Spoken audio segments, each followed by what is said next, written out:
Media, before we begin, a reminder that players are available outside their respective locker rooms for interviews for the next 15 minutes. My name is Dylan Bender. I'm the Sports Information Director at Manchester University. And I'm also a member of the local organizing committee here for the NCAA tournament. Joining me tonight from Wisconsin-Oshkosh is interim head coach Matt Lewis, guard Ben Boots, who is a senior, junior forward Adam Fravert, and junior center Jack Flynn. Coach, we'll start with you. If you could just give an opening statement on your game tonight. First, I know it's kind of standard to just say it about the other team, but I had the chance, I've gotten to know Wheaton very well the last few years, and Coach Schroyer and what he does, and I actually sat down in a Bucks practice with him in the fall. We hung out for an hour and a half, 2 hours, and I don't think there's a more classy guy in Division III basketball than Mike, and he does a phenomenal job, and so they're very well coached. They had a heck of a season. Obviously, number one's a bit of an animal for them, Aston Francis is, and so hats off to them, just this incredible season that they've had. Our guys, I'm really proud of the way they've battled all year long, including tonight. They played tight basketball. They played physical, competed on the defensive end, shared the basketball on the offensive end. It was just a lot of fun to watch those guys play. At times, I'm just more of a cheerleader over there watching those guys play, and it's a lot of fun. So hats off to you guys just for letting me enjoy it with you. We'll open up with questions first for our student athletes. Adam, can you talk a little bit about the three-point shooting and how that helped you guys in the games out there? Yeah, in practice we're always practicing like long closeouts, stuff like that, getting threes, I guess. I don't know, I guess I was making shots tonight. Everyone was making shots tonight. Guess I can't really. It seemed like the long-range shooting was coming at the right times for you guys. Oh, yeah, yeah. Is that how you saw it? Yeah, it was definitely coming at the right time. But we were all like very unselfish for one another. If someone gets hot, we just keep feeding them the ball. I think that's just basically how it went last night. So. Guys, I'm curious, just having been in the Final Four last year, what things did you do different having that experience coming in? Did you do anything this week different to prepare for this? I think for the most part we were really similar. We try to keep similar of a routine as we can in situations like this, and obviously we've been fortunate to be here last year as well, so we were able to replicate a lot of the things we do. And the weekends before this really prepare us as well. You go that Friday, Saturday, back to back. So a lot of it is just staying true to ourselves and just trying to be us. Jack, do you want to add to that at all? No, he said great. Perfect. Assist. Do you guys have any pregame rituals, like individually? Do you guys have any pregame rituals you do before a game?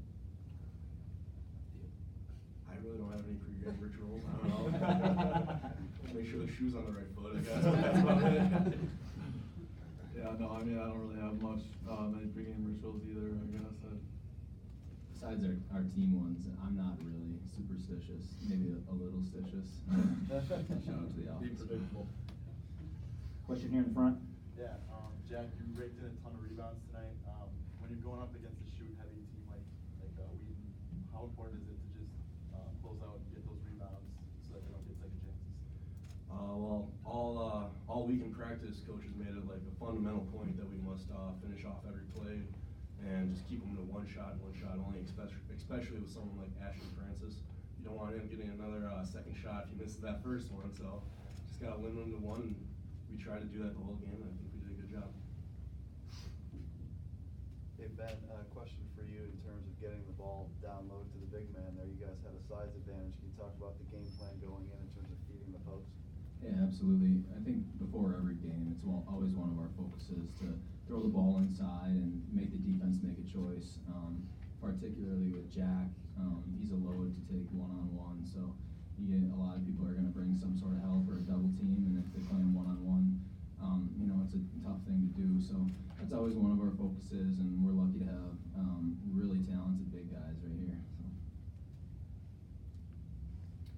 I'm just curious, I know you don't have a game plan or anything thinking about tomorrow yet, but what were your impressions of Swarthmore, especially down low, Jack? The guys you're going to have to deal with tomorrow? So far, I haven't seen any film on them yet, so I don't really have a comment on that, sorry. You didn't watch this tonight? No, we were getting ready for our game. All right. We'll open questions up now for Coach. Hey, Coach, the game plan on Aston Francis is a unique matchup. Going into the game, what was the thought? There's been a lot of talk, obviously, as to how you guard him. We just were hoping that whatever we tried to do was going to work, and he still had, he had 44. Our goal was to make it as inefficient as possible. We're fortunate, and I'd be remiss if I didn't mention it. Connor Duax, kind of our big wing, and Eric Peterson off the bench. Those two guys were incredibly disciplined on him.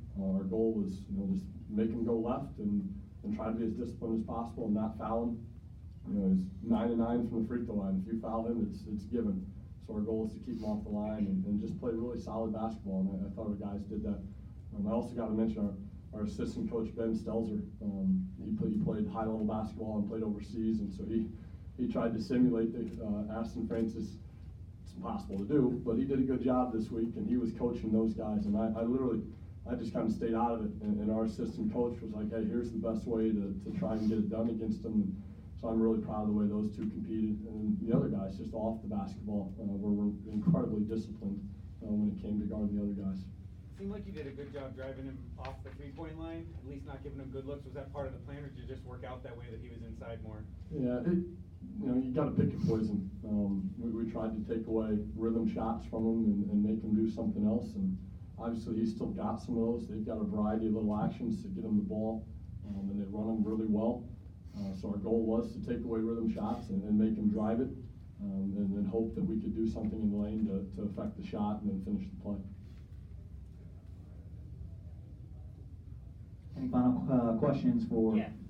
So just following up on the numerous Aston Francis questions then. So 44 points, like you said, but needed 38 shots to get there on 39% shooting. You call that a win? 104 to 85. Yes.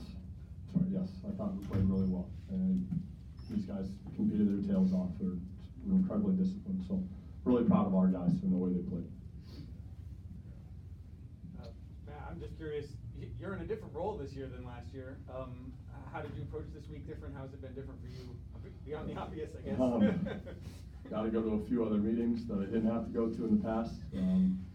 But Pat did an unbelievable job the last 6 years helping us build this thing, and the way he mentored me and became a friend. Fiance used to joke with me that I spent more time with Pat than I did with her. For 6 months of the year, she was right probably. So things did change in terms of decisions I had to make this week and that sort of thing. But when you've got guys like this, you just lean on them, and they had the rhythm, the routine of the week. If anything, it was my job just to stay out of their way and just keep giving them confidence. And so it's these guys. It's got nothing to do with me. Have you spent any time looking at Swarthmore yet? I haven't watched a second. All right, Coach, Ben, Adam, Jack, thank you. Congratulations. We appreciate your time, and we look forward to watching you all in the championship game tomorrow. Just real quick, whoever's in here, Fort Wayne, non-Fort Wayne people, we were at Salem last year, and Salem does an unbelievable job. But for year one, Fort Wayne, the city of Fort Wayne, everybody covering Division III, this is big time. You guys are doing a phenomenal job, so thank you for everything you've done so far. We really appreciate it. Thank you.